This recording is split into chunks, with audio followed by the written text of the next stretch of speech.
ప్రపంచ ఆదివాసీ దినోత్సవం సందర్భంగా ఆదివాసీ ఐక్యవేదిక మండల అధ్యక్షులు గొగ్గల రవి ఆధ్వర్యంలో మండల పరిధిలోని సీతారాంపురం గ్రామం నుండి బట్టుపల్లి కొమరం భీం విగ్రహం వరకు కొమ్ము నృత్యాలతో డాన్సులతో భారీ సంఖ్యలో ఆదివాసీ యువత, అన్ని ఆదివాసీ సంఘాల ఉద్యోగులు, మాజీ సర్పంచులు, ఆదివాసీ విద్యార్థి నాయకులు, ప్రజలు పెద్ద ఎత్తున పాల్గొని కొమరం భీం విగ్రహానికి పూలమాలలు వేసి ఘనంగా నివాళులర్పించారు. అనంతరం స్థానిక మాజీ ఎంపీపీ రేగా కాళిక జెండా ఎగురవేశారు. జిల్లా health department co convener Poleboina Krishnaiah పాల్గొని మాట్లాడారు. ఈ కార్యక్రమంలో ఆదివాసీ ఉపాధ్యాయ నాయకులు మల్కం కుమారస్వామి, పోలేబోయిన మోహన్ రావు, ఊకే రామస్వామి, మాజీ సర్పంచులు పాయం నరసింహరావు, తోలే నాగేశ్వరరావు, ఊకే రామనాథం, కొమరం భీం ఐక్యవేదిక నాయకులు కలం సాంబమూర్తి, ఊకే గణేష్, గొగ్గోలి కృష్ణ, యువతి యువకులు, ఆదివాసీ ఆశా కార్యకర్తలు పెద్ద ఎత్తున పాల్గొన్నారు.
దయచేసి దగ్గరలో అందరూ ఉండాలి.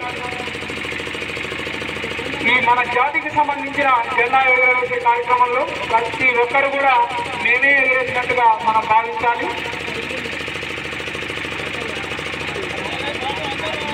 రావాలి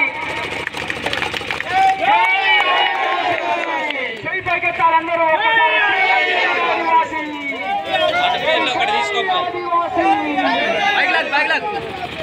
ఆదివాసుల ఐక్యత, ఆదివాసుల ఐక్యత,